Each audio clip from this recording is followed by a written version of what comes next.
My dear friends, good morning. कैसे हैं आप सभी? आई होप आप सभी बहुत अच्छे हैं और अपने एग्जाम की प्रिपरेशन खूब अच्छे से कर रहे हैं। फ्रेंड्स, आप सभी जानते हैं कि हम साइंस की क्लास कर रहे हैं और आज का हमारा टॉपिक रहेगा कि कार्बन क्या होता है, यौगिक किस प्रकार से बनते हैं, यानी किस किस प्रकार का जो कार्बन यौगिक होता है ना वो किस प्रकार से बनता है, क्या यूज होता है, हमारे दैनिक जीवन में किस लिए इम्पोर्टेंट है। इन सभी डाउट को आज हम चलिए स्टार्ट करते हैं।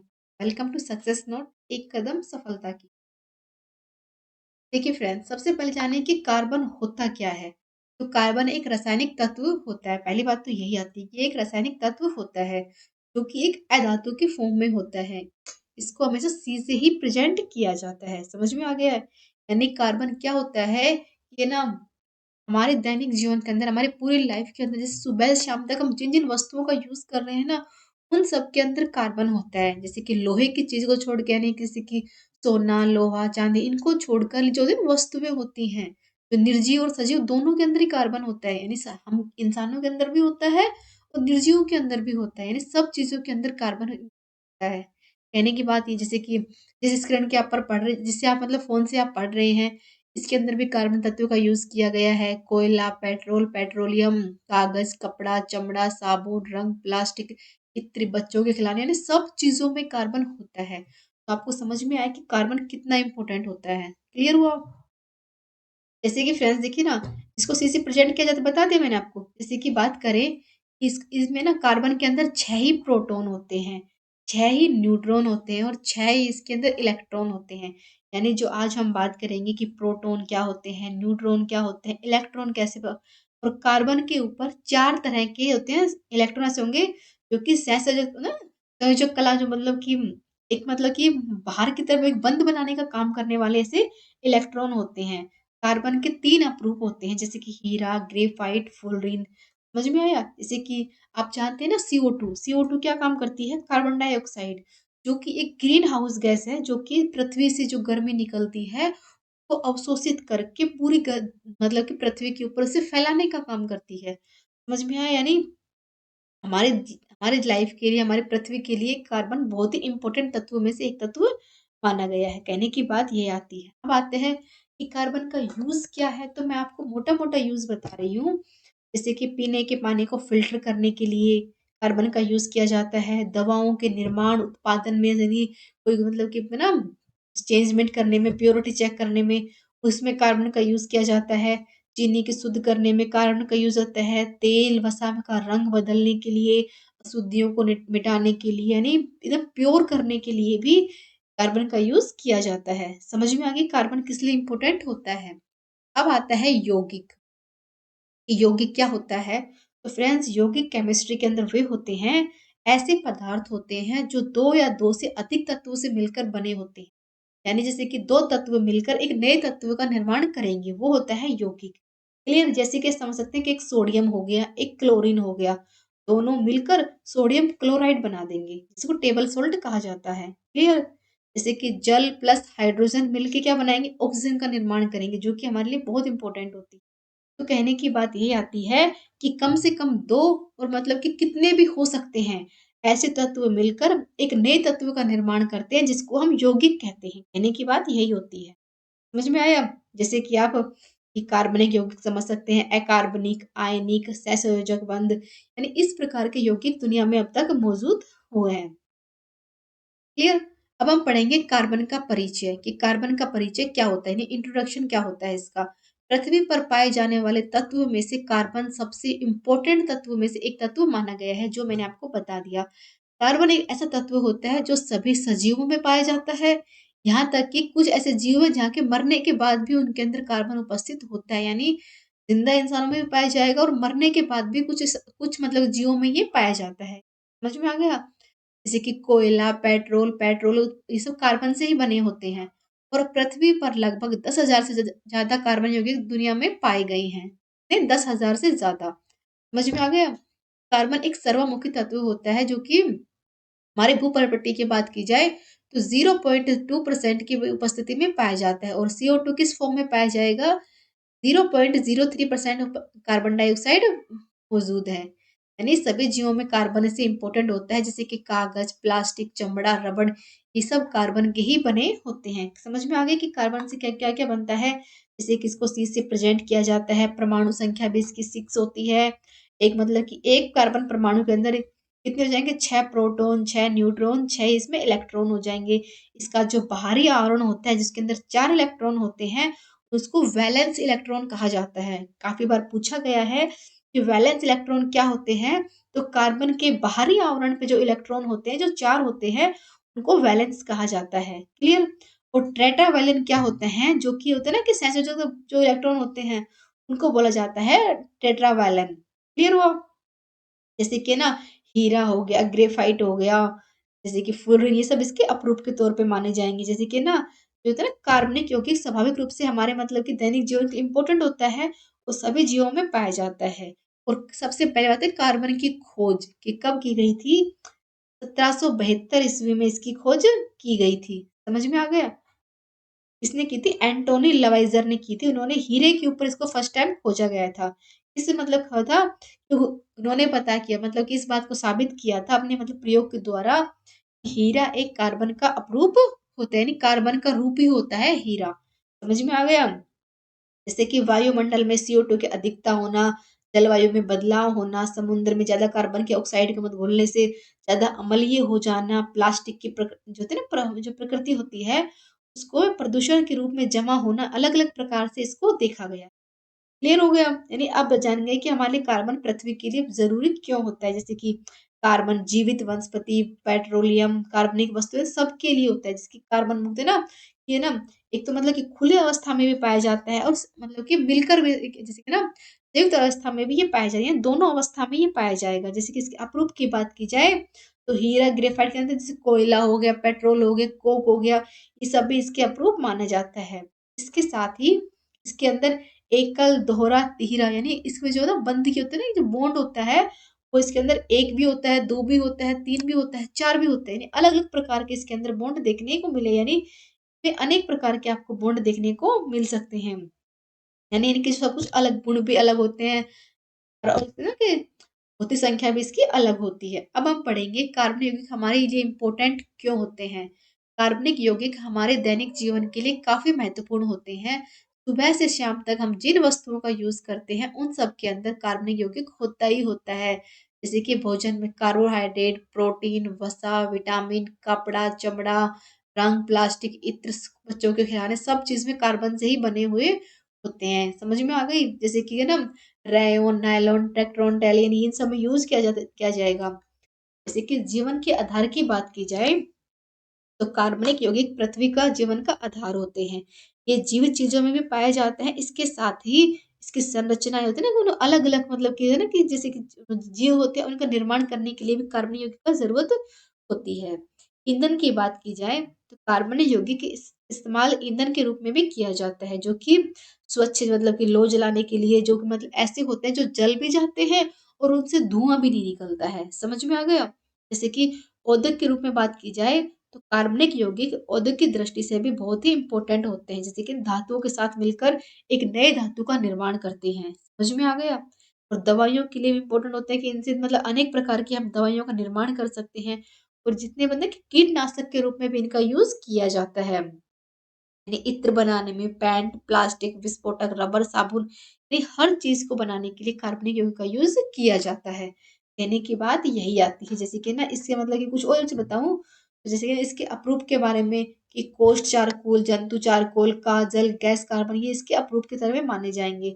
इसके वैलेंस 4 इलेक्ट्रॉन होते हैं। इसके मतलब कि ना कि जो क्रिस्टलीय संरचना होती है, वो मतलब अनेक प्रकार की देखने को यहाँ पर मिलेगी। अब हम पढ़ेंगे इसके अप्रूप। जैसे कि मैंने आपको बताया था कि कार्बन इसके अप्रूप किस प्रकार से बताए थे कि हीरा, ग्रेफाइट, फुलरिन, जो कि मोस्ट इंपोर्टेंट है, इसके बारे में पढ़ेंगे कि जैसे कि ना किसी भी तत्व के विभिन्न रूप से जिनके भौतिक गुण अलग होते हैं लेकिन रासायनिक गुण धर्म समान होते हैं। इसमें क्या होता है कि भौतिक गुण तो अलग अलग होते हैं, लेकिन जो इनके रहते हैं रासायनिक गुण धर्म होते हैं वो समान होते हैं। और ये तीनों ही क्या होते हैं, कार्बन के अप्रूप के नाम से इनको जाना जाएगा। जैसे कि हीरा, ग्रेफाइट, फुलरिन। जैसे कि आपसे कोई पूछ ले कि हीरा क्या होता है, तो हीरा एक कार्बनिक क्रिस्टलीय ओलोटॉप होता है, समझ में आ गई? जो कि सबसे प्रकृति में सबसे कठोर में से एक तत्व माना जाता है, जो कि उत्कृष्ट तापीय चालकता सहन करने वाला होता है। अगर पूछ ले आपसे कि मोहज कठोरता पैमाने के ऊपर हीरे को 10वें स्थान के ऊपर रखा गया है। क्लियर हो गया? यानी इसके अंदर ये उच्च दबाव से मिलकर बनता है। स्टार्टिंग में काले रंग का होता है, लेकिन इसको मतलब इसका बाद में इसका रंग बदल कर ये पारदर्शी फॉर्म में हो जाता है। समझ में आ गया ये किस-किस प्रकार से ये बनता है? जैसे कि आपसे कोई पूछ ले कि इसका निर्माण कैसे होता है, तो कोयले के तापमान को लगभग 1600 डिग्री पे सेल्सियस पर होने पर कार्बन परमाणु के 4 व अन्य परमाणु के साथ बंध बनाते हैं, जिससे हीरे बनते हैं। यानी कि बात आ गई कि किस प्रकार से ये बन जाते हैं। अब आता है फ्रेंड्स ग्रेफाइट। ग्रेफाइट क्या होता है? ग्रेफाइट कार्बन के प्रत्येक परमाणु का आबद्ध कार्बन के रूप में अन्य परमाणु का एक ही तल होता है, जो कि षटकोणीय व्यूह में इसमें देखा जाता है। जैसे कि ग्रेफाइट कार्बन का एक क्रिस्टलीय रूप होता है। यह परमाणु की कई परतों से बना होता है, जो कि षटकोणीय अवस्था में इसको संरचित किया गया है। जैसे कि ना ग्रेफाइट कार्बन के स्थिर रूपों में एक से एक होता है। यह प्रकृति की क्रिस्टलीय परत के अनाकार गाढ़दार मतलब अनेक जो परत होती है वो अलग अलग होती है। इसका उपयोग कई उद्योग में किया जाता है, रेफ्रिजरेटर में, लिथियम में, आयन बैटरी में, फाउंड्रीज में, दिए गए इत्र बनाने में इसका यूज किया जाता है। और इसका मतलब मोस्टली यूज किस में होता है? तो कार्बन से बने यौगिक के निर्माण के लिए इसका यूज किया जाता है। अब हम पढ़ेंगे कि ग्रेफाइट बनता कैसे है। तो ग्रेफाइट को ग्रेफिन की काफी परतों से मिलकर बना होता है। इसमें क्या होता है फ्रेंड्स ना, इसकी जो मतलब जो परत होती है ना, उनके भीतर एक बहुत ही मतलब कि मजबूत बंध बनते हैं। लेकिन जो परतों के बीच-बीच में ना कुछ-कुछ कमज़ोर हो जाएँ, मजबूत तो बनता ही बनता है भीतरी बंध, लेकिन कुछ-कुछ परत ऐसी होती है जो कमज़ोर हो जाती हैं और अत्यंत उच्च दबाव के कारण से वो ग्रेफ़ाइट से हीरे में परिवर्तित हो जाती हैं। तो यानी तब जाके ही ग्रेफ़ाइट का निर्माण होता है। अब हम पढ़ेंगे फुलरिन। फुलरिन क्या होता है? फुलरिन कार्बन का एक अपरूप होता है, जो कि अन्य वर्ग में होता है, जिसको पहले C60 की पहचान की गई, जिसमें कार्बन के मतलब परमाणु के फुटबॉल के रूप में इसको व्यवस्थित किया गया था। अब मैं बताती हूँ आपको, जैसे कि कार्बन परमाणु से बना एक अणु, जो कि एक खोखला, गोला, ट्यूब या फिर दीर्घवृत्ताकार होता है, जो कि ग्रेफाइट के समान ही होता है, जिसको एलोट्रोप्स कहा जाता है। इस संरचना की बात की जाए, तो फुलरिन अणु एकल दोहरे बंध से जुड़े कार्बन परमाणु से बने होते हैं। के अंदर sp2 संक्रित होता है। इसकी संरचना फुटबॉल के गेंद के जैसी होती है, जिसके अंदर 20 षष्टभुज और 12 पंचभुज होते हैं। इसके अंदर कितने हो जाएंगे? 20 तो इसके अंदर षष्टभुज हो जाएंगे और 12 इसके अंदर पंचभुज हो जाएंगे फुल रिंग के अंदर। अब हम पढ़ेंगे कि फुल रिंग की खोज किस प्रकार से की गई थी। तो फुल रिंग की खोज 1985 में हुई थी और किसने की थी? केमिस्ट्री और फिजिक्स के मतलब कि खोजकर्ता थे, जिन्होंने इसकी खोज की गई थी। नाम हमें नहीं पता, पर इतना मतलब बुक में पढ़ा है हमने कि उन्होंने केमिस्ट्री और फिजिक्स दोनों विषयों में बहुत अच्छा काम किया है। अब हम पढ़ेंगे कि फुलरिन का यूज क्या होता है। तो फुलरिन का यूज दवा में, जीन वितरण में, फोटोसिंथेसिस में, कार्बनिक फोटोवोलिस में, एंटीऑक्सीडेंट में, बायोफार्मलिक्स में अब काफी जगह इसका यूज किया जाता है।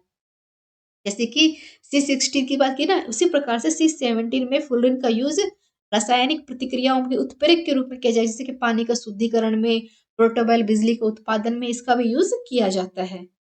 अब मैं आपको बताती हूँ कि फुलरिन का उत्पादन कैसे होता है।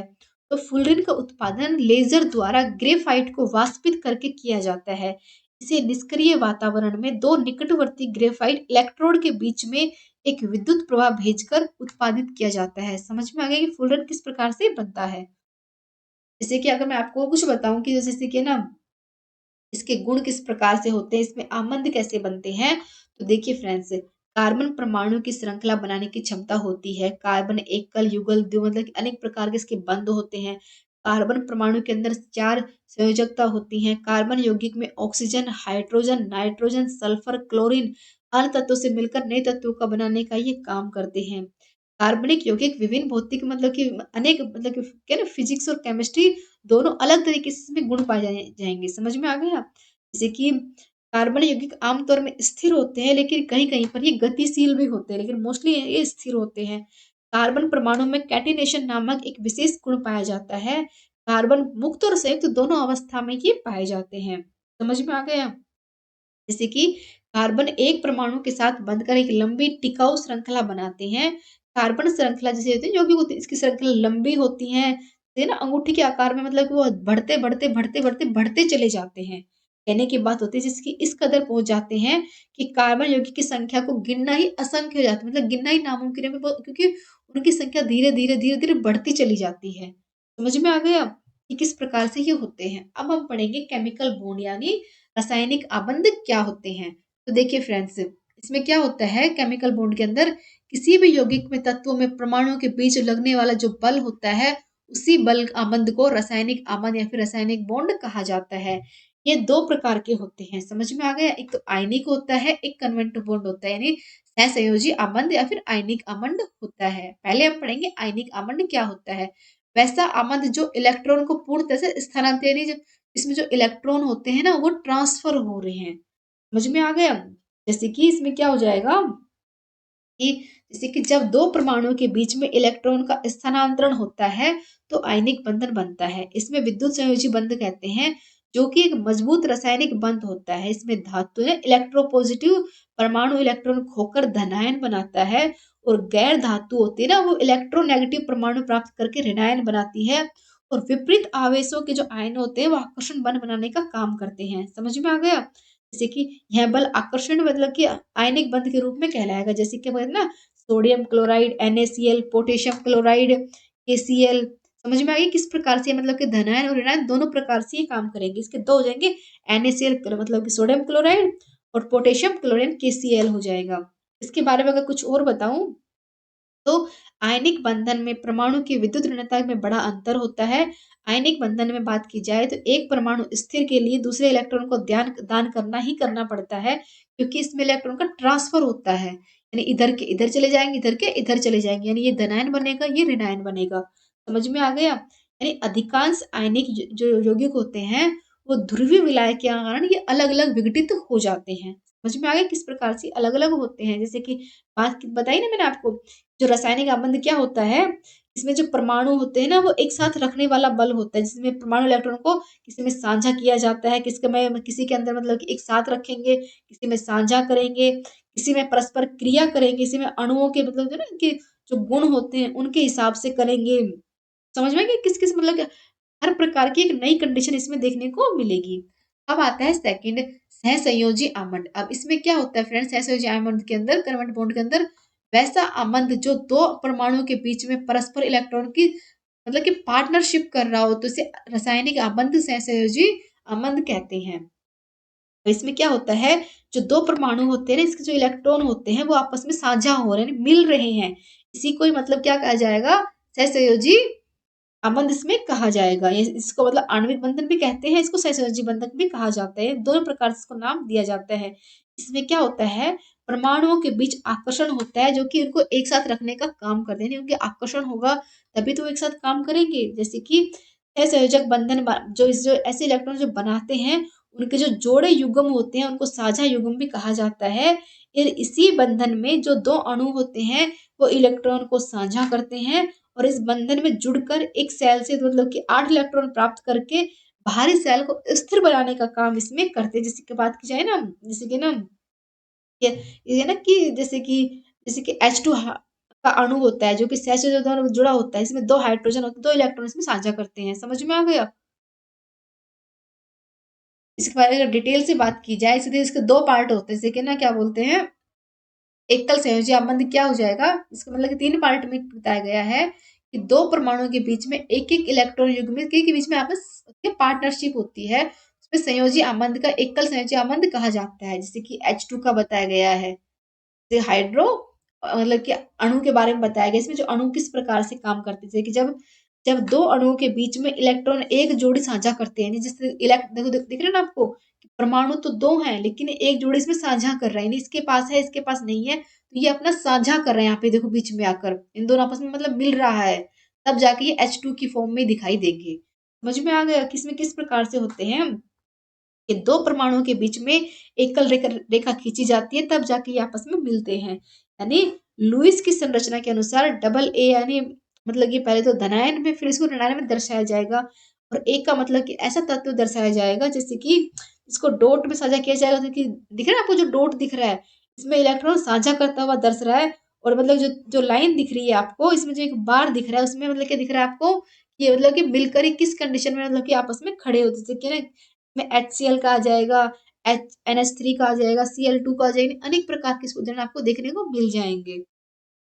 जैसे कि इसके बारे में कुछ और बताऊं तो ये बंधन कमजोर होता है, इसमें डबल बॉन्ड होता है, ट्रिपल बॉन्ड होता है, यानी इसमें जो है कि कम इलेक्ट्रॉन घनत्व वाले, इसमें सारे वो होते हैं ना जो तत्व होते हैं वो सब इसके अंदर आ जाते हैं। यह मतलब कि बहुत ज्यादा स्थिर होता है, इसमें मतलब प्रतिक्रिया मतलब प्रतिक्रिया इसमें बहुत कम होती है, क्योंकि एक के पास इलेक्ट्रॉन है वो आपस में साझा कर रहे हैं, दूसरे के पास तो है ही नहीं, तो इसमें क्या होता है दोनों आपस में मतलब इसमें जो है वो प्रतिक्रिया होती है वो बहुत ही कम होती है। इस बंधन में गैर धातु और उपधातुओं के तत्वों को शामिल किया गया है, और इस बंधन में परमाणुओं के बीच इलेक्ट्रॉन को साझा करने के लिए इसको बनाया गया है, जिसको आणविक बंधन भी कहा जाता है। समझ में आ गया किस प्रकार से इसको दर्शाया गया है।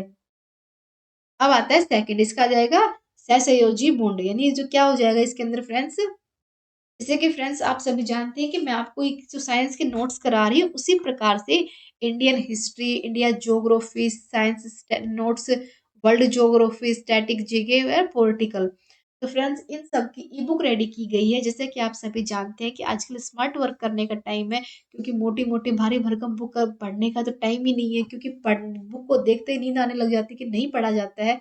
तो स्मार्ट वर्क करने के लिए क्या करना होगा, अब सबको इन ई बुक को परचेज करना होगा। अब ये कहाँ से होंगे, इसी वीडियो के लिंक के डिस्क्रिप्शन बॉक्स के अंदर आपको इनका लिंक मिलेगा, वहां से आपको इनको डाउनलोड करना होगा। अगर आपको डाउनलोड करने में कुछ प्रॉब्लम आती है तो यहाँ पर साइड में हमारे नंबर दिए गए हैं, आप इन पे कॉल करके हमसे बात कर सकते हैं। आपकी कोई भी डाउट हो ना तो उसको आप इसमें सोल्व कर सकते हैं, यानी कि ना किस प्रकार से डाउनलोड होती है, मतलब क्लियर नहीं आ रही, कुछ भी डाउट हो एनीथिंग एल्स, तो आप सब उसके लिए हमसे कांटेक्ट कर सकते हैं। अब आप पूछेंगे कि हम डाउनलोड करें तो इसमें ऐसा है क्या, तो फ्रेंड्स इसके अंदर स्मार्ट वर्क करके रेडी किया गया है, यानी हिस्ट्री के अंदर सारी हिस्ट्री कंप्लीट करवाई जाएगी, ज्योग्राफी के अंदर पूरे भारत की ज्योग्राफी आ जाएगी, और वर्ल्ड ज्योग्राफी के अंदर पूरे वर्ल्ड की ज्योग्राफी दी जाएगी, और साइंस नोट्स के अंदर जो साइंस के जो होते हैं कि जो वनडे एग्जाम के अंदर जो क्वेश्चन पूछे जाते हैं जितने इंपॉर्टेंट होते हैं ना, उन सभी क्वेश्चन का निचोड़ इसके अंदर दिया गया है। और इंडियन पॉलिटिकल के अंदर इस क्या किया गया है, आप सभी जानते हैं कि पॉलिटिकल एक बोरिंग सब्जेक्ट है, लेकिन एग्जाम में क्वेश्चन इसी टॉपिक से बनते हैं, तो ये पढ़ना बहुत जरूरी होता है। तो इसको मतलब कि एक ऐसी लैंग्वेज के अंदर सेट किया गया है जो आपको पढ़ने में अच्छी भी लगेगी और आपको समझ में भी आएगा। और स्टैटिक का तो कोई अंत ही नहीं है, यानी स्टैटिक आप कितना भी पढ़ लो उतना कम ही लगता है, तो स्टैटिक भी बहुत ज़रूरी होता है। जैसे कि आप है ना UPSC, SSC, BPS, railway, police, defence, यानी इंडिया के अंदर आप किसी भी एग्जाम की प्रिपरेशन कर रहे हो तो ये जो ई बुक है वो आप सबके लिए रेडी की गई है। तो आपको इनको डाउनलोड करना है, कुछ डाउट प्रॉब्लम होती है, डाउट होता है तो आप इन नंबर पे कॉल कर सकते हैं। इसके साथ ही आपको अगर इसकी डेमो क्लास चाहिए तो वो भी आपको प्रोवाइड की जाएगी, आप डेमो क्लास में देखकर बता सकते हैं कि आपको कौन से सब्जेक्ट की चाहिए, किस प्रकार की चाहिए, कैसे क्या होता है। तो प्लीज़ आप इनको डाउनलोड ज़रूर कीजिए, एंड कुछ डाउट होता है तो कॉल कीजिए, क्योंकि एग्ज़ाम अब सर पे आ चुके हैं तो पढ़ना बहुत ज़रूरी है, और बिना पढ़े तो कुछ होगा ही नहीं। तो चलिए स्टार्ट करते हैं अपने टॉपिक के ऊपर। अब आता है द्विसर्जी आमंड, ये क्या होता है फ्रेंड्स, द्विसर्जी आमंड में दोहरा संयोजन, इसमें क्या होता है डबल हो जाएगा, ये पहले तो एकल था अब डबल हो जाएगा, जैसे कि ना कि दोहरा संयोजन यानी डबल बॉन्ड, इसको डबल बॉन्ड के नाम से भी जाना जाता है। जब जब दो परमाणुओं के बीच में दो जोड़े इलेक्ट्रॉन्स के आपस में पार्टनरशिप करते हैं तो उससे जो आमंद बनता है उसको द्विसंयोजी आमंद कहते हैं, यानी इसको में क्या होता है, जब दो परमाणुओं के बीच में चार इलेक्ट्रॉन आपस में साझा कर रहे हैं, अब इसमें बात क्या हो रही है, चार इलेक्ट्रॉन की हो रही है, दिख रहा है आपको O2, इसके पास मतलब O2 है, इसके पास भी चार है, इसके पास भी चार है, ये अपने दो दे रहा है, ये अपने दो दे रहा है, तो क्या बन गया O, यानी ऑक्सीजन बन गया। इसमें क्या हो रहा है कि द्विसंयोजी आमंड इसका इसमें चल रहा है, समझ में आ गया। इसमें क्या होगा फ्रेंड्स, इसमें रासायनिक विज्ञान में तो इसको डबल बॉन्ड भी कहा जाता है, जैसे कि एक इसमें एकल से मतलब कि जो एक वाला था उससे ये डबल मतलब मजबूत होता है, इसमें दोहरे मतलब कि आमंद लगेंगे, यानी इसमें डबल डैश का निशान दिया जाएगा, यानी आप इस डबल डैश को देखकर समझेंगे इसमें कौन सा लगा है, इसमें द्विसंयोजी आमंड लगा है, यानी डबल बॉन्ड इसमें लगाया गया है। इसमें कार्बन, नाइट्रोजन, ऑक्सीजन ऐसी धातुओं को शामिल किया गया जो कि अधातु के फॉर्म में होते हैं। समझ में आ गया कि नाइट्रोजन और ऑक्सीजन इसमें इसके शामिल किए गए हैं। जैसे कि डबल बॉन्ड के अंदर ऐसे यौगिक जैसे कि N2 के फॉर्म में आ गए, जिसके एन एन दिख रहा है आपको ये वाला, इधर ट्रिपल में दिख रहा है, लेकिन इसमें क्या हो जाएगा, जैसे कि एन एन को ऐसे ही प्रेजेंट करके इस प्रकार से दिखा देंगे, क्योंकि नाइट्रोजन के फॉर्म में इसमें आ जाएगा। इसके और इसमें क्या होता है, एक और होता है सल्फोक्साइड, जो कि एस इसमें आ जाएगा, देखो, क्योंकि इनके अंदर भी डबल डबल ही चलता है, जो आपको दिख रहा है ना, इसमें डबल बॉन्ड ही लगता है, क्योंकि एक से मतलब इम्पोर्टेंट होता है, जिससे कि कार्बन इसमें जुड़ते हैं, एकल बंध मतलब कि मजबूत बनाते हैं। इसके जो इलेक्ट्रॉन होते हैं वो समृद्ध होते हैं, दो परमाणुओं के बीच में इस रेखा के रूप में इसको दर्शाया गया है कि किस प्रकार से इसको दिखाया गया, जैसे कि ना दो परमाणु ऑक्टेट का निर्माण पूरा करने के लिए 4 इलेक्ट्रॉन इसमें साझा होते हैं, और दो परमाणुओं के बीच में 2 जोड़े इलेक्ट्रॉन इसमें पार्टनरशिप के तौर पर दिखाए जाते हैं। अब हम पढ़ेंगे त्रिसंयोजी अमन यानी ट्रिपल कन्वेंट बॉन्ड क्या होता है। जब दो परमाणुओं के बीच में 3 जोड़े इलेक्ट्रॉन, इसमें 2 जोड़े की बात की गई थी, उसमें 1 जोड़े की, इसमें 3 जोड़े की बात की गई थी। पार्टनरशिप तो करेंगे, लेकिन 3 जोड़े के बीच में करेंगे, तो उसे क्या बनता है, त्रिसंयोजी अमंड इसमें बनता है। इसमें क्या होगा, इसमें ट्रिपल डैश के तौर पर इसको दिखाया जाएगा, इसको डबल डैश के तौर दिखाया गया था, तो ट्रिपल के द्वारा इसको दिखाया जाएगा। समझ में आ गया ना कि N2। अब इसमें क्या हो रहा है, बताओ इसमें क्या हो रहा है, वह रासायनिक आबंध जिसमें दो परमाणुओं के बीच में 3 इलेक्ट्रॉन साझा हो रहे हैं, जिसके देखो परमाणु तो 2 है, लेकिन इसमें 3 इलेक्ट्रॉन की इसमें क्या हो रही है, इसमें पार्टनरशिप हो रही है, नहीं इसमें ट्रिपल आमंड इसमें लग रहा है। कहने की बात यह है, यानी इसमें एल्कान यौगिक इसमें मतलब कि मोस्टली इसमें देखा गया है, जो कि N2 के फॉर्म में दिखाया जाता है।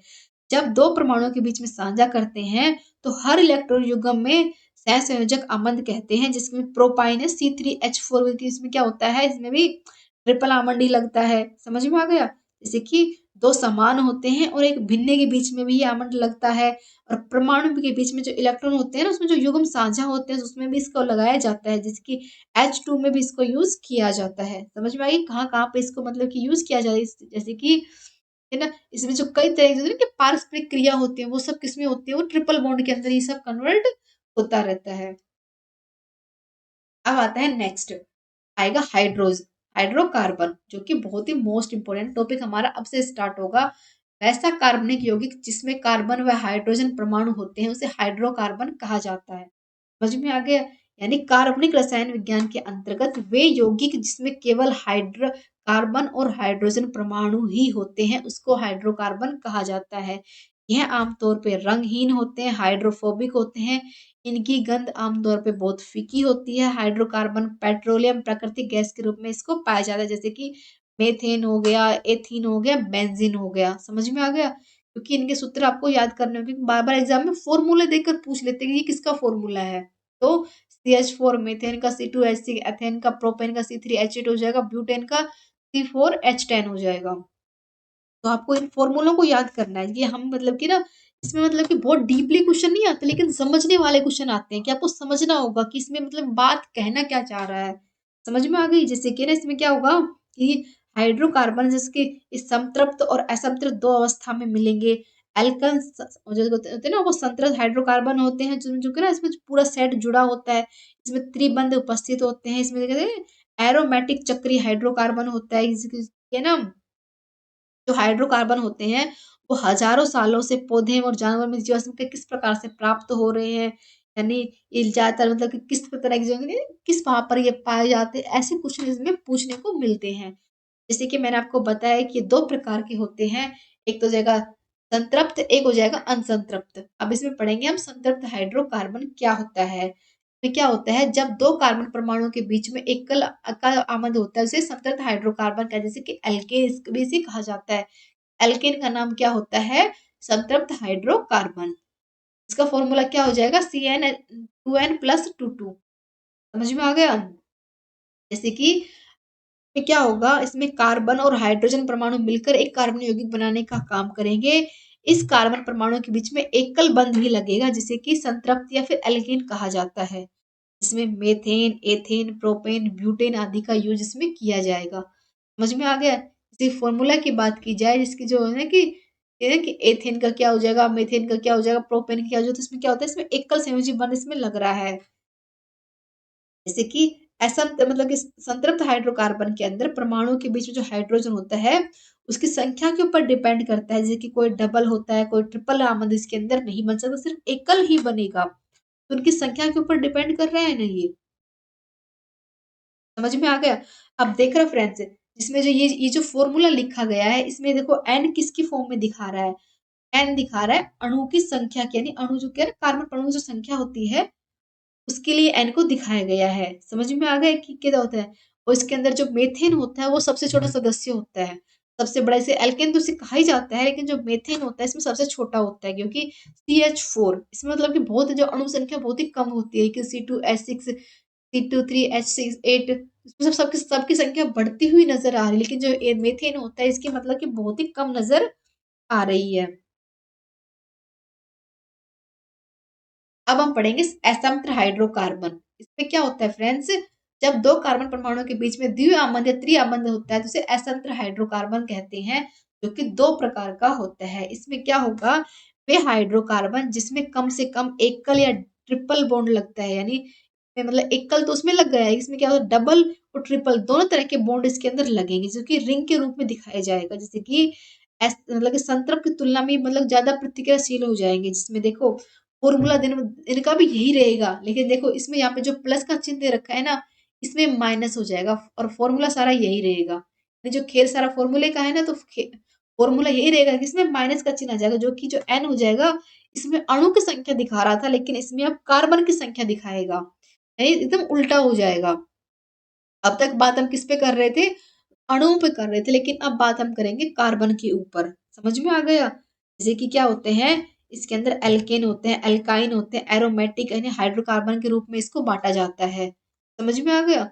इसी की बात करते हैं ना, जब जब दो परमाणु के बीच मतलब इस प्रकार का बंध बनता है, जैसे कि ना कार्बन परमाणु में संयोजकता कला आपस में द्वितीय बंध से अपन जुड़ जाती है, तो उसको जोड़ने के लिए जो निकल और पेट्रोलियम होता है, जो उत्प्रेरक के रूप में इस्तेमाल इसमें किया जाता है। इसके अंदर जो पौधे लगाए जाते हैं वो एकदम से हाइड्रोकार्बन पौधे ही कहते हैं, जैसे कि हाइड्रोजीकरण, हेलोजनीकरण, जल नियोजन तरी, मतलब कि ये सब किसमें आते हैं, ये सब हाइड्रोकार्बन के अंदर ही आते हैं।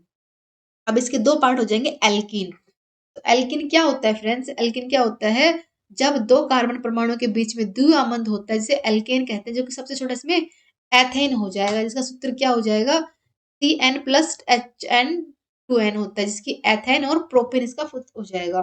जैसे कि इसमें क्या होगा, कम से कम एक कार्बन से कार्बन का द्विबंध होना जरूर, इसमें एल्फिन इसमें कहा जाता है, जैसे कि ना C2H4 हो जाएगा, जो कि सरल एल्किन के रूप में कहा जाएगा, यानी कार्बन और हाइड्रोजन परमाणु इसमें बने होते हैं। एल्किन के रासायनिक ढांचे में एक से अधिक कार्बन परमाणु को मतलब द्विआबंध बनाने के लिए जरूरी होते हैं, और एल्केन जो आमतौर पर पानी में घुलनशील होते हैं, जैसे एल्कीन हो गया, एसीटोन हो गया, बेंजीन हो गया, जो कि कार्बनिक विलायक के रूप में घुलनशील होते हैं, और एल्कीन ओजोन के साथ प्रतिक्रिया करके इसे डबल बॉन्ड के रूप में विखंडन करने का काम इसमें करते हैं। जैसे कि एल्कीन को कीटोन, कार्बोक्सिलिक एसिड बनाने के बाद उसको विभाजित करने का काम इसमें किया जाता है। एल्कीन का इस्तेमाल प्लास्टिक, रबड़ उद्योग में यानी पॉलीमर के रूप में भी इसका यूज किया जाता है। समझ में आ गया? जैसे कि एल्कीन के इस्तेमाल से ईंधन में, गैस में, गैसीकरण में, एडिक्स में, यानी आदि काफी चीजों में बनाने में एल्कीन का यूज किया जाता है। अब हम पढ़ेंगे एल्काइन कि एल्काइन क्या होता है। एल्काइन वो होता है जब दो कार्बन परमाणु के बीच में त्रिआबंध लगता है, इसमें डबल इसमें ट्रिपल लगता है, उसे एल्काइन कहते हैं। इसका छोटा मेंबर कौन सा होता है, एथीन। तो फॉर्मूला क्या हो जाएगा, CN+H2N-2 होता है, जिसमें कि इसमें एथेन, प्रोपेन इसका फॉर्मूला मतलब इसके उदाहरण दिए गए। इसमें क्या होगा, इसमें हाइड्रोजन और कार्बन परमाणु से बने यौगिक का वर्ग दिखाया गया है।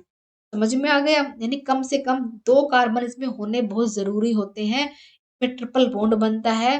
और जो एल्काइन होते हैं उसकी जो होते हैं, पारंपरिक रूप में एस्टिन के रूप में इसको जाना जाता है।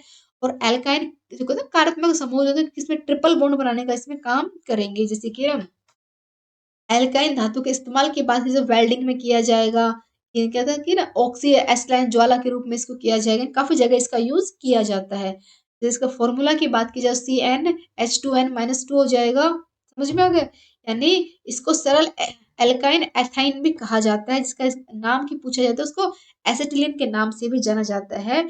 और एसिटिलीन नाम विशेष रूप से C2H2 के संदर्भ में दिया गया है, यानी जो इसका IUPAC नाम होता है, उसके आधार पे इसको दिया गया है, जो मैं आपको आगे बताऊंगी, क्योंकि जो इसके ना IPC नाम होते हैं वो बार बार एग्जाम में पूछ लेते हैं कि इसका नाम क्या होता है, इसका नाम क्या होता है।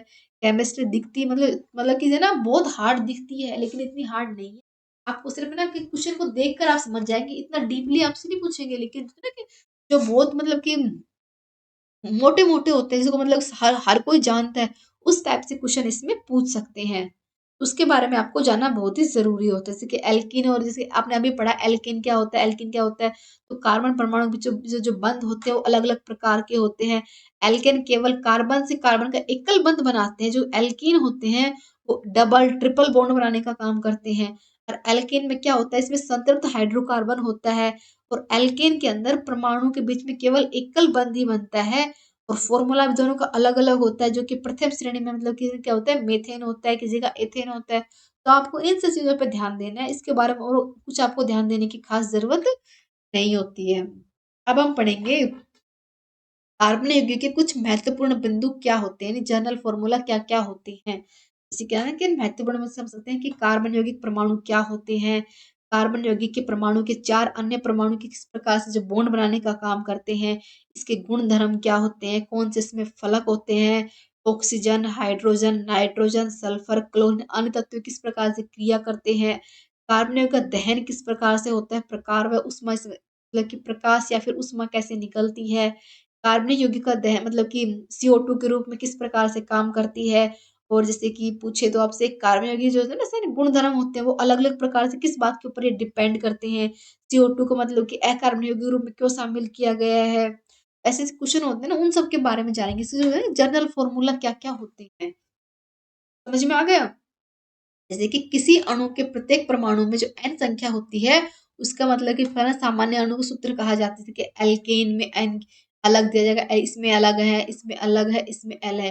यानी n का मतलब संख्याओं को प्रदर्शित करने के लिए इसमें यूज़ किया जाता है। एल्केन, एल्कीन, एल्काइन और एल्काइल। ये सब अलग-अलग फ़ॉर्म में ही पूछे जाएँगे। जैसे कि पूछे ना आपसे, देखो पहले आता है CnH2n+2, जो कि एल्केन के रूप में आ जाएगा। समझ में आ गया? सेकंड आता है CnH2n, इसमें आ जाएगा वो एल्कीन के रूप में आ जाएगा।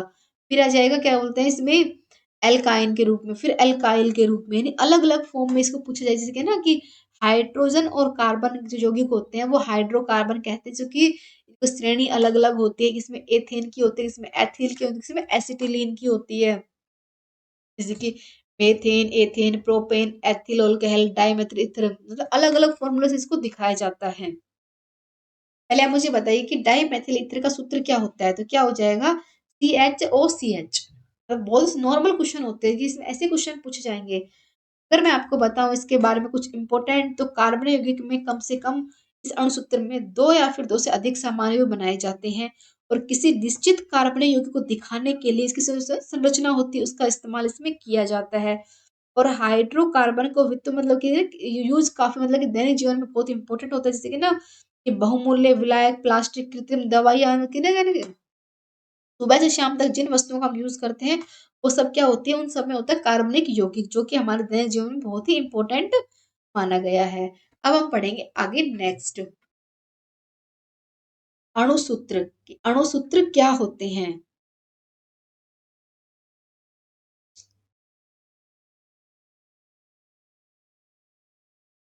किसी भी तत्व, यानी कोई भी तत्व होता है, यौगिक होता है, अणु होता है, उसमें जो मौजूद परमाणु होते हैं, उससे संख्या बताने वाले जो सूत्र होते हैं, उसको क्या बोला जाता है? उसको बोला जाता है अणुसूत्र। समझ में आ गया? यानी किसी अणु की जो परमाणु की वास्तविक संख्या जो प्रदर्शित होती है, इसको बोला जाता है अणुसूत्र। अब इसमें क्या होता है फ्रेंड्स, जब किसी तत्व की, समझ में आया? यानी जब किसी तत्व की यौगिक अणु मौजूद परमाणु संख्या से बताने वाला जो सूत्र होता है, उसको आणविक सूत्र या फिर अणुसूत्र कहा जाता है। और अणुसूत्र मतलब कि किसके बराबर होता है, जो होता है सरल गुणांक होता है, उसके बराबर होता है। समझ में आ गई?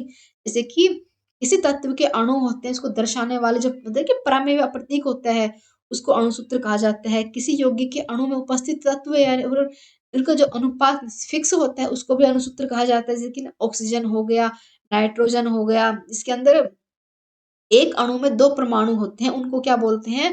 जैसे कि O2 N2 हो गया ना, तो इसमें क्या होता है, इसको भी अणुसूत्री कहा जाता है। जैसे कि पानी के एक अणु में हमेशा 2 परमाणु होते हैं। ये समझ में आ गया? H2O होना, आइसोओक्टेन होना, C18 होना, जैसे किसमें होता है, सब अणुसूत्र के अंदर ही आते हैं। यानी किसी भी तत्व के गुण दर्शाने वाले जो होते हैं ना, कि इसका जो प्रतीक चिन्ह क्या होता है, यानी किसी भी मतलब कोई एल्केन हो गया, अब एल्किन क्या है, जब तक हम इसके गुण नहीं देखेंगे हमें पता कैसे चलेगा। तो जो गुणसूत्र होता है इसकी जो मतलब कि वास्तविक गुण होते हैं ना, उनको दर्शाने का काम करता है, उसे बोला जाता है अणुसूत्र। अब तो आप अच्छे से समझ गए अणुसूत्र क्या होता है। अब हम पढ़ेंगे एल्केन। एल्केन क्या होता है? तो एल्केन का सामान्य अणुसूत्र क्या होता है? इसमें जो एन होता है ना फ्रेंड्स, यानी CnH2n+2 दिख रहा है, इसमें एन क्या होता है? इसमें की जो एल्केन में जो अणु मौजूद होते हैं उनकी संख्या को दर्शाने का काम करेगा।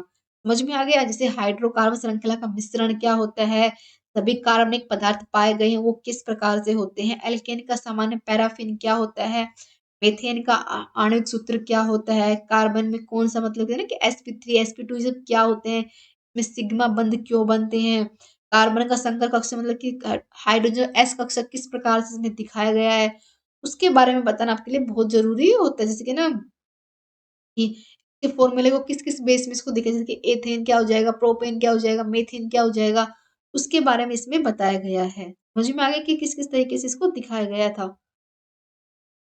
अब हम पढ़ेंगे एल्कीन। तो एल्कीन क्या हो जाएगा फ्रेंड्स, एल्कीन से आप ये समझ सकते हैं इसमें जो CnH2n है ना, इसमें भी यही हो रहा है, इसमें भी इसकी संख्या बताने का काम कर रहा है कि इसमें जो संख्या किस प्रकार से दिखाई, जैसे ना एथेन की संख्या क्या है, प्रोपेन की क्या है, ब्यूटेन की क्या है, तो संख्या दिख जो इसके जो अणुसूत्र होते हैं इसकी संख्या दिखाने का काम कर, जैसे एल्काइल में हो गया, एल्काइल में हर तरह जो इनके जो अणुओं की संख्या दिखा रही है कि किस प्रकार के इसमें अणु है, परमाणु है, उनकी जो संख्या दिखाने का जो काम हो रहा है वो क्या होता है, वो अणुसूत्र का ही काम इसमें होता है।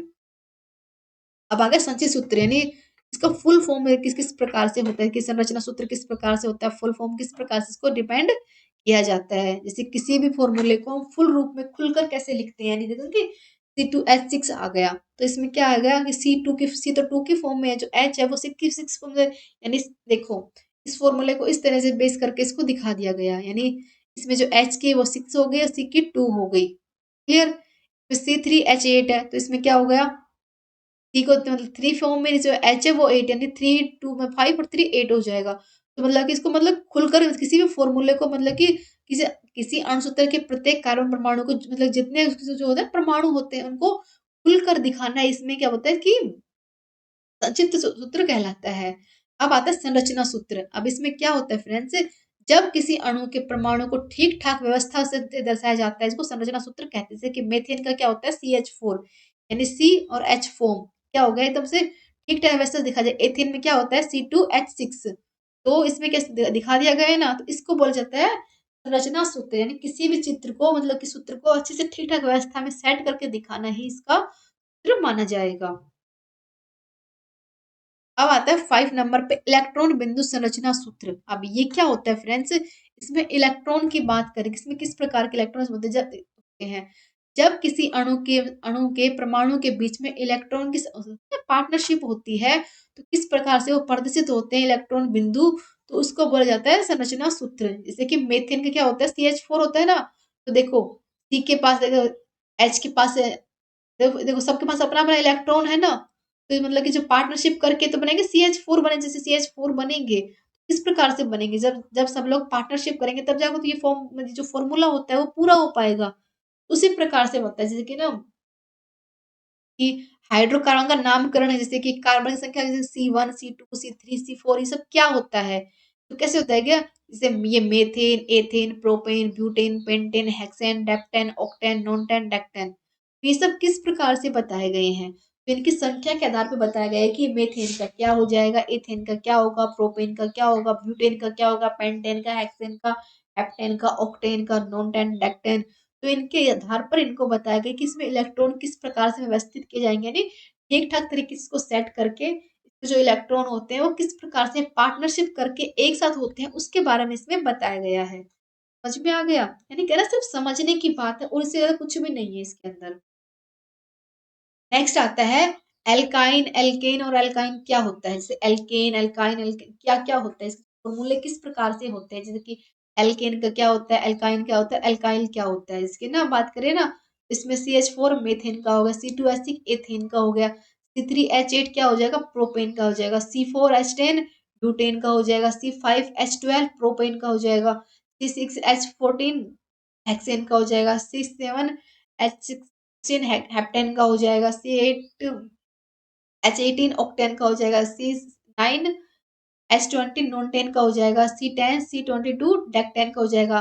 तो इसी प्रकार से इसको मतलब क्या बोलते हैं ना, आपने पढ़ा होगा कि हर चीज की तीन तीन इसमें फॉर्म होते हैं कि एल्केन का अलग हो जाएगा, एल्केन का, एल्काइन का, और एल्किन किस प्रकार से जो बनते हैं, जो किस प्रकार से इनको डिवाइड किया गया है, उसके जो इनको किस प्रकार से इनको व्यवस्थित करके दिखाया जाता है, उसके जो फॉर्मूले के आधार पर, उसके आधार पर बताएंगे। जो इसमें जो एन है, इनकी मतलब की संख्या बता रहे हैं कि इसमें 1, इसमें 2, इसमें 3, इसमें 4, इसमें 5, इसमें 8 9 10। तो इसमें सिर्फ इनकी संख्या बताने का काम कर रही है। दिख रहा है ना आपको, ये एन दिख रहा है, ये इसमें सिर्फ इनकी संख्या बताने का काम कर रहा है कि इसमें कौन कौन सी संख्या किस किस जगह पे यूज की गई है, कौन कौन से इसमें फॉर्मूला इसमें दिखाए गए हैं।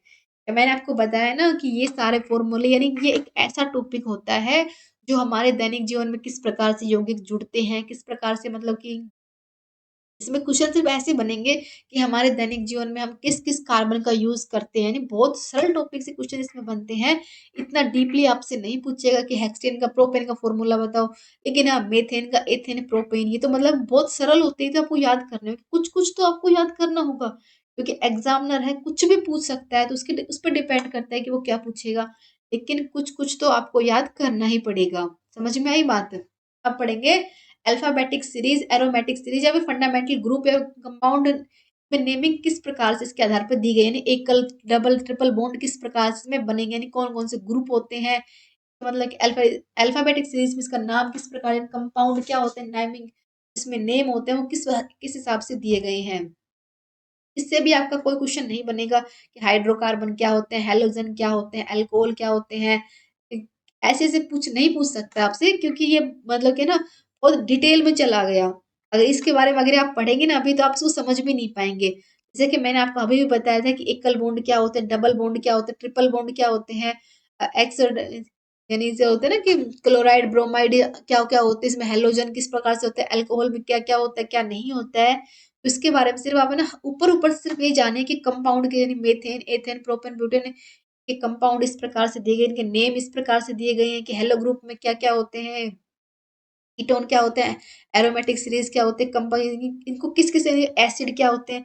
सिर्फ आप इनको नॉर्मल तरीके से इनको याद कर सकते हैं, क्योंकि इनके पूरे डिटेल में आप इसको भी समझ नहीं सकते। जैसे अब आता है एल्केन का सामान्य सूत्र, जनरल फॉर्मूला क्या हो जाएगा, जैसे कि CnH2n+2, जो कि फंडामेंटल ग्रुप के रूप में, यानी एकल बॉन्ड के रूप में इसको दिखाया कि एकल बॉन्ड किस प्रकार से, जो अणुसूत्र होते हैं, इसको मतलब कि जो उसके मौलिक और फॉर्मूला होता है वो किस प्रकार से सेट करके दिखाया जाता है, और इसको मतलब खोल कर यानी संक्षिप्त रूप में किस प्रकार से दिखा सकते हैं। समझ में आई बात? जैसे कि इसमें क्या बोल रखे, CH4, यानी जो मेथेन का फॉर्मूला है, वो इस मतलब कि ये इसी फॉर्म बेस में दिखाया जाएगा। C2H6, अब सी की तो डबल फॉर्म आ गई, लेकिन एच की इसमें ट्रिपल आ गई, ये एथेन का फॉर्मूला हो गया। क्या ना, इसमें सिर्फ सिर्फ समझने वाली बात है कि C3H8 क्या हो जाएगा, CF4H10 क्या हो जाएगा, इसे सिर्फ समझना है कि methane, ethane, propane, butane, pentane, hexane, heptane क्या होता है, और इसमें कुछ नहीं करना। इसमें सिर्फ समझना ये है कि जो एन आता है वो उसमें सिर्फ संख्या पे बताया गया है, और इसमें एकल बॉन्ड का यूज किया गया है, जो इसका जो ग्रुप होता है वो एकल बॉन्ड के लिए काम करेगा, इसमें डबल ट्रिपल बॉन्ड इसमें नहीं लगेगा। समझ में आ गई? एल्केन के अंदर, क्योंकि ये सिर्फ मतलब कि एकल रूप से काम करने वाला, क्योंकि असंत्र हाइड्रोकार्बन होते हैं, इसलिए इनके अंदर एकल बॉन्ड ही इसके अंदर यूज किया जाता है। समझ में आ गया? अब हम पढ़ेंगे एल्कीन। एल्कीन क्या होता है, इसके फॉर्मूले की बात की जाए तो इसमें से H2N हो जाएगा, जैसे कि अणुसूत्र हो जाएंगे, सूत्र हो जाएंगे सामान्य, इसमें क्या नहीं, इसके आईपीएससी नेम क्या हो जाएंगे। हाँ, ये जरूरी होता है कि आईपीएससी नाम क्या क्या होते हैं, ये बार बार पूछ लेते हैं। जैसे कि बताया आपको, देखे एथेन का क्या हो जाएगा, C2H4 हो जाएगा, प्रोपलाइन का क्या हो जाएगा, C3H6 हो जाएगा, ब्यूटाइन का क्या हो जाएगा, C4H8 हो जाएगा, पेंटाइन का क्या हो जाएगा, C5H10 हो जाएगा। तो इनको संचित रूप में कैसे रख सकते हैं, अणुसूत्र के रूप में कैसे रखेंगे, सामान्य इसका नाम क्या हो जाएगा, आईपीएससी नाम क्या हो जाएगा, तो सिंपल नेम इनके वही रहेंगे। जैसे ना कि एल्केन हो गया, एल्काइन हो गया, एल्केन हो गया, तो इस प्रकार से इनके जो नाम है ना वो सिर्फ नेम नेम चेंज होंगे, तीनों फॉर्म में अलग अलग नाम होते हैं, तो अलग अलग तरीके से इनको पार्टिसिपेट करके बताया गया है।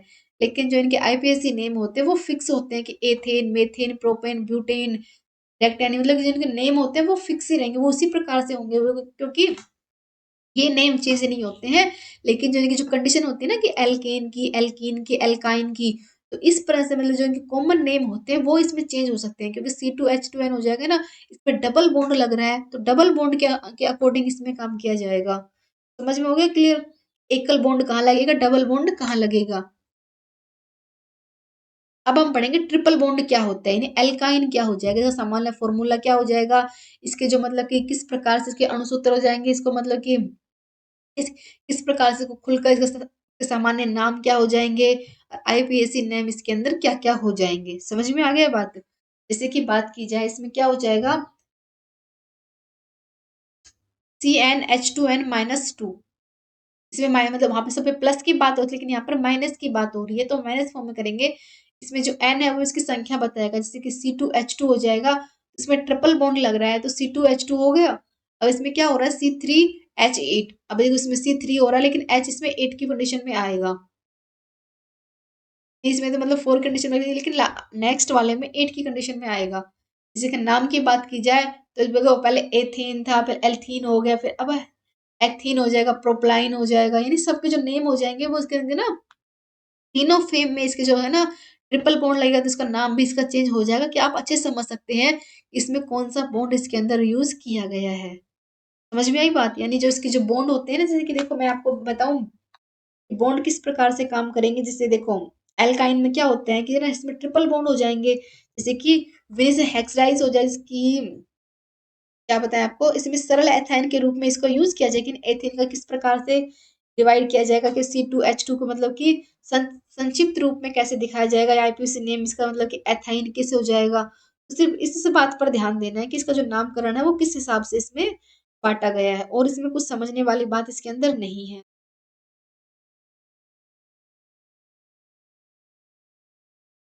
अब आएगा एल्काइल, जो कि बहुत ही इंपॉर्टेंट होता है। एल्काइल के बारे में आपको जानना जरूरी है।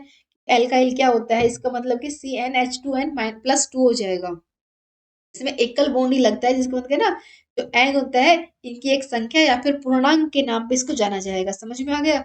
एक एल्काइल क्या होगा, इस समूह में जो क्रियाकर्म होता है, जो क्रिया के प्रति प्रतिक्रिया करते हैं, ऐसे कार्बन और हाइड्रोजन इसमें परमाणु उपस्थित होते हैं, जो कि ना कि एल्केन से हटाकर हाइड्रोकार्बन परमाणु को यहाँ पर लगाया जाता है, जिसके ना एल्काइल शब्द से मतलब क्या बनता है कि इसमें संभावित मतलब जो जो क्रिया करने वाली जो विधि होती है वो इसके अंदर दिखाई गई, इसके जैसे कि CH3 जो कि सबसे छोटा होता है, जो मेथाइल होता है वो इसके अंदर दिखाया गया, CH3 क्या हो जाएगा, सबसे छोटा हो जाएगा।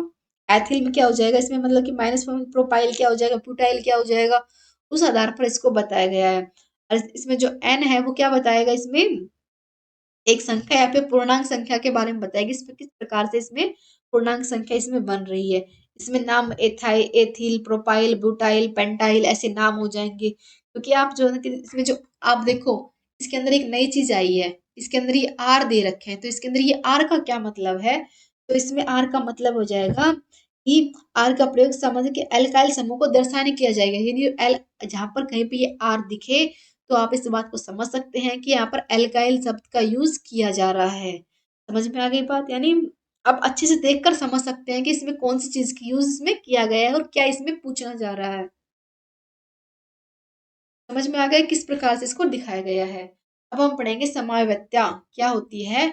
वे यौगिक जिनके अणुसूत्र समान हो लेकिन अणुओं की संरचना में भिन्नता के कारण युग्म भी भिन्न होते हैं, तो इसे समावयवी कहते हैं। इस घटना को समावैक्ता कहा जाता है।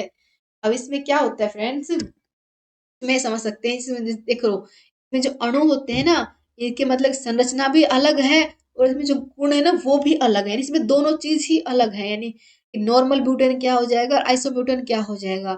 इसकी संरचना भी अलग दिख रहा है ना आपको, मतलब स्क्रीन के ऊपर इसकी संरचना किस प्रकार से है और इसकी संरचना किस प्रकार से, यानी इसके गुण अलग होते हैं, इसके गुण अलग होते हैं। तो ऐसी ऐसे फॉर्मूलों को क्या बोलते हैं, ऐसे यौगिक को बोला जाएगा समावयत्ता, जैसे कि इसके जो गुण भी अलग होते हैं और संरचना भी अलग होती है, जैसे कि CH5H12 हो गए, तीनों की नॉर्मल कैसे होगी, CH4 पेंटेन में हो जाएगी, और CH मतलब 3 पेंटेन में कैसे हो जाएगी, तीनों तरह प्रकार की जो संरचना होती है वो तीनों प्रकार से अलग अलग हो जाएगी। और कल का हमारा टॉपिक रहेगा विद्युत धारा, जिसके बारे में अब हम कल पढ़ेंगे, विद्युत धारा किस प्रकार से, इलेक्ट्रिक करंट किस प्रकार से प्रवाह करता है। तो देखिए फ्रेंड्स, आज का हमारा टॉपिक यहीं कंप्लीट होता है। आई होप कि आप सबको ये टॉपिक अच्छा लगा होगा। इस टॉपिक से ना इतने डिटेल से क्वेश्चन नहीं बनते। सिर्फ कार्बन यौगिक क्या होते हैं, हमारे दैनिक जीवन में किस प्रकार से इंपॉर्टेंट होते हैं, क्या क्या मतलब कि सुबह से शाम तक कैसे कौन कौन सी चीजों को हम यूज करते हैं जो जिनमें कार्बनिक यौगिक होता है, उस टाइप से क्वेश्चन बनते हैं। तो आपको उस टाइप से क्वेश्चन ही पढ़ने हैं। इन सब फॉर्मूले के बारे में अभी आप समझेंगे तो आप समझ भी नहीं पाएंगे, क्योंकि इनके लिए आपको मतलब बहुत ज्यादा पढ़ना पड़ेगा, तब जाके ये समझ पाएंगे। तो आप फिलहाल के लिए यही समझ सकते हैं कि जैसे कि सुबह उठने से पहले हम कहते हैं कि अखबार पढ़ते हैं, वो कार्बन यौगिक सा हो गया। मतलब चाय पीते हैं, कफ में आ गया, फोन चला रहे, स्क्रीन के देख रहे हैं, हर चीज से जो होता है ना कि खाना पीना, मतलब कि हर चीज के अंदर कार्बन यौगिक होता है। तो उन सब के बारे में आपको याद करना है। इसके ना ये टॉपिक सिर्फ समझने वाला होता है, कि सिर्फ समझ जाए कि इसमें बात किस चीज की हो रही है। क्लियर हो गया? आई होप कि आप सबको ये वीडियो अच्छी लगी होगी। तो प्लीज लाइक शेयर सब्सक्राइब करें, एंड आप सभी इन ई बुक को परचेज जरूर करें। एंड कुछ डाउट होता है तो प्लीज कांटेक्ट करें। Thank you.